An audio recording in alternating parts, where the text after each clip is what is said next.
Good Wednesday morning, all, or afternoon, or whenever you might happen to join. For those that I don't know, I'm Reverend Jennifer Finley, our Momentum and Discipleship Pastor here at First United Methodist Church in Kirksville. And this is our weekly time to pause together, to wonder together about our faith. I've shared before that I have come to treasure this time, and I'm so grateful for those that are joining live, for those who may pick this up later, for those that we may not even know each other's names, and I can't see you, but I'm so grateful that we are joining together. At least here in Kirksville, it's a little bit of a dreary morning at least. It started off with a brilliant sunrise, but it is now a little rainy and a little dreary, so perhaps you're like me and you're still getting going with a cup of coffee or tea or water or whatever. I am still inhaling my coffee. Wherever you are, whatever is swirling in your world, I'm grateful that we are taking these few moments together. And this is our time where we ask ourselves some version of the question, how is God meeting us? Where is God showing up? It's a spiritual practice to ask that question. As Pastor Lori shared last Wednesday while I was out in a meeting in Columbia, that sometimes that question is really easy to answer. And other times it's a lot more complicated than that. And as I was thinking about that for myself this week, perhaps it was one of those more complicated weeks. Perhaps it was for you as well. But what I got to thinking about was a couple of moments here in this space. If you're not familiar with our physical space, this is our gathering space. Let's see if I can make my camera show you. There we go. It's empty now on a Wednesday morning, but on Sunday morning, this space, we'll see if this plays nicely. There we go. On Sunday morning, this space was full of people. And as people came in on Sunday morning, God met me as I had conversations, as I overheard conversations, because the greetings went something like this. How are you? How did you fare this weekend? How are you? How's your basement? How are you?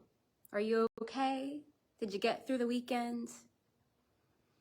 Those of you who may not be in our physical area or may not have caught Teresa's conversation with you from yesterday may not know that we had some fairly intense flash flooding over the weekend here in Kirksville, and there was also a tornado that touched down and did lots and lots of damage in Bering, not too far from us. And because we are a connected type of community, lots of folk were affected. And that was really hard.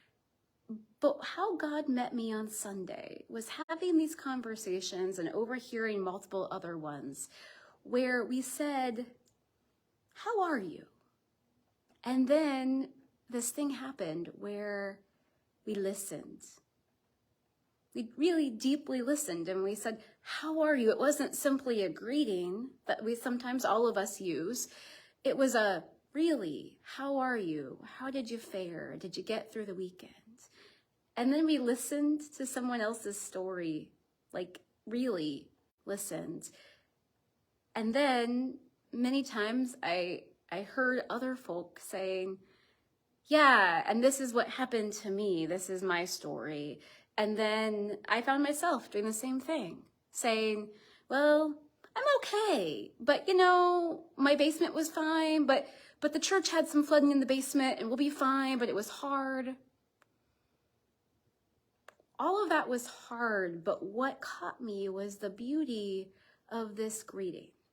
The way in which, after something like that, where we assume everyone was affected in some way, we paused in the midst of all of our daily lives, and we looked someone in the eye and we said, how are you? And the other thing that caught me is our stories were honest. Because folks said, I'm not really okay. Or, well, we made it through okay, but somebody else didn't and I'm struggling with that. And what I'm wondering there is, while we sometimes think that it takes something like that to bring us together in a way that we do that really deep listening, It doesn't always. It happened early in COVID, and I know I sent some emails that said, before I got into the business of the email, I said, I hope you and yours are doing all right, or as well as possible in these days. And we really meant that. And then we listened to the stories when they came. But it doesn't take a major natural disaster or a pandemic for that to happen. In fact, I know it happens every single Sunday in this gathering space, because I hear it. I hear it in tones of voice. I hear it as people are making eye contact and saying, how are you? And really listening to the answer, and then sharing their own story as well. And also, while it happens in this space, it doesn't just happen here. I know, because I know many of you, that happens on a daily basis, whether it's in your families or in the extended community, that you are amazing at that actually pausing in the swirl of all of our daily lives, because we all use that greeting of, hey, how are you? Nothing wrong with that. We all do it. It's our cultural way of greeting each other. But I know many, many of you are also on a regular basis actually stopping to say, how are you? And the thing is, we all know somebody who is really gifted at this, right? I bet you can bring that to mind right now. I can think of someone I know who just is beautifully gifted at that deep listening, who really will take a moment, even in the busiest day, and look you in the eye and say, no, really, how's it going? And then we'll let you talk and really deeply listen. Those people are gifts to us, and there are people who are particularly gifted and skilled at that. But it's not just them. It's not just them. The rest of us can and do that, whether it's in this space or in other spaces in our lives. And so I'm wondering, how do you do that? Or when has someone given you that gift? Because it's a practice, and it's one I will admit, I'd like to say, I got this all figured out, but I don't. But I know what it feels like. I know what it feels like when someone says, yeah, let me listen to your story for a few moments. So what I'm wondering is, how do we practice that together? How do we name that we're already doing it as a community gathered here in this space, but also all of our other spaces?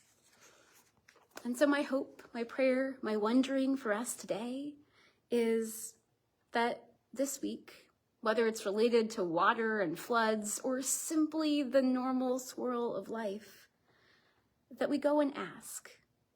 We find one person in our life to just say, hey, how are you? And then we listen, we receive that story. And also that we go and feel like we can tell our own stories. Again, whether they have to do with water or floods or the simple swirl of life, because it's a gift to be able to receive someone else's story. It is also a gift to be able to tell ours. So God is in the midst of all of that. God met me in this gathering space on Sunday, but I also heard many people talking about those same conversations happening at Hardee's, and those same conversations happening in the street, that same conversation happening with neighbors. And so wherever that takes you this week, my hope and my prayer is that you have the opportunity to receive someone's story, and you also have the opportunity to be heard, to share your own. For we are together in all of this, whether this is water and floods and wind and rain, or whether it is the excitement and anxiety that come with a new school year for some people, or whether it is the challenges of aging, whether it is the loneliness that comes with living alone, or maybe simply the joy of something new happening in your life and you want to share it with somebody, whatever all of that is. There is this beautiful way in which God calls us to do that simple but incredibly powerful act of receiving each other's stories and also of sharing our own. So that's our task this week. I will look forward to hearing about that as we gather again next week. Go in peace.